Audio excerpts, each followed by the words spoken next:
So my name is Cerise, and I'm here to talk to you about something that has been the subject of many debates with my friends. And they always look at me like I'm an idealistic or something. And I thought that by making it better known, maybe one day it would be part of our genes and they wouldn't look at me like that anymore. The thing is, I do not really mind them looking at me that way. But what I do care about is that the world is not going anywhere without them not believing in the famous think globally, act locally, and change personally. Before getting to the point, I wanted to tell you the story of Bart. Bart is Belgian, and since he was very little, he's always felt a very, very strong bonding with rodents. So rodents are like mice, rats, squirrels, guinea pigs. Anyways, the ones with very sharp teeth that really hurt. Trust me, I've experienced that. Anyway, extraordinary and a little outcast, he got really into rats, and he decided to start training them to sniff out deadly unexploded landmines. As you surely know, or not, landmines still kill and wound people in the world every 20 minutes. So the hero rats, that's how we call them, have up to date neutralized over 36,000 mines for a surface equivalent to 12,000 football fields, which is quite amazing. And he's now training the hero rats to detect tuberculosis, and they are doing an incredible job by working 42 times faster than a scientist in a lab. The point I want to make is that everyone can be a changemaker. And I know this has become a very trendy quote, but you can't deny that Bart has saved thousands of lives by doing what he was most passionate about.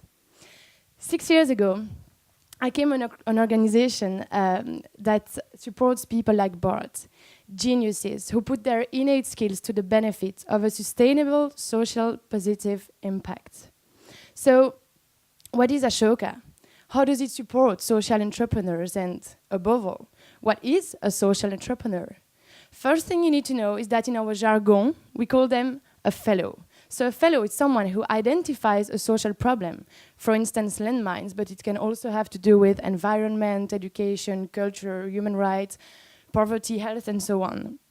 So the fellow has an entrepreneurial spirit that leads them to creating a business around that social problem they have spotted. So yeah, they are like a little blue fish trying to reverse the trend and swim against the current. Next thing they know, people start imitating them and scaling up their idea. So to use a quote that everyone here surely knows, fellows are not content just to give a fish or teach fishing. They will not rest until they have revolutionized the whole fishing industry. So now you understand a little better the idea of a social entrepreneur. So let's try with the concept of a network of social entrepreneurs. That sounds rather abstract, right? Well, that's what Ashoka is, and still, it has a very concrete and measurable social impact.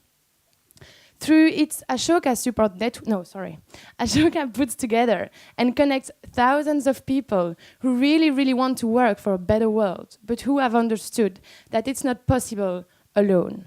So they decided to group to share their skills.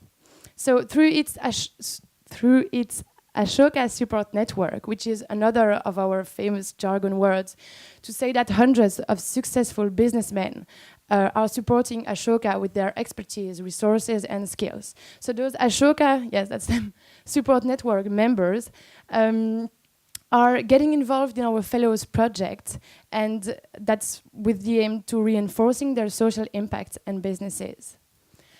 A second thing that a network allows is for the fellows working in the same sector, or even not, to meet, share best practices, and even sometimes build partnerships. A third thing that a network enables is to connect business as usual with business as unusual fellows.